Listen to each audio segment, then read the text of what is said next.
Stress America. America pula.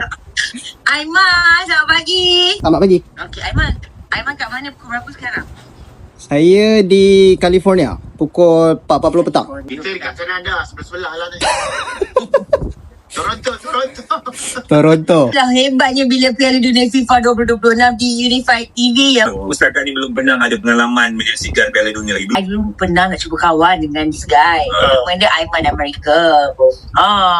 Dia kerja dekat America, oil and gas. Lepas tu dia dah buka track sekarang kan. Dia sukalah kongsikan keadaan suasana Piala Dunia di Amerika. Stress America. America pula. Aiman, selamat pagi. Selamat pagi. Ya saya, Cik Farah. Saya sebut pagi. Awak petang rasanya dekat California tu. Betul. Petang Ahad di sini. Petang Ahad. Aiman, seronok lah saya tengok awak punya social media saya. Aku tak seronok, aku jealous. Dah berapa lama dah awak kerja dekat Amerika ni? Saya baru 6 tahun. Tapi 11 tahun lah di sini. Setakat ni dah pergi berapa game? Satu? Baru satu je. Plan untuk pergi berapa game? Saya plan, alamak nak cakap kat sini tapi mak ayah saya tengah dengar radio. Lagi dah bising. Tapi saya insyaAllah pergi lagi 3 game lagi.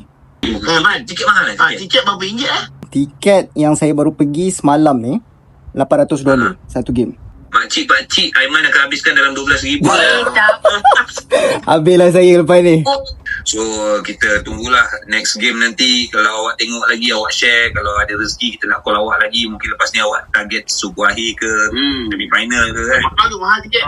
InsyaAllah kalau parents saya tak bising. Kan kena jual tiket kan.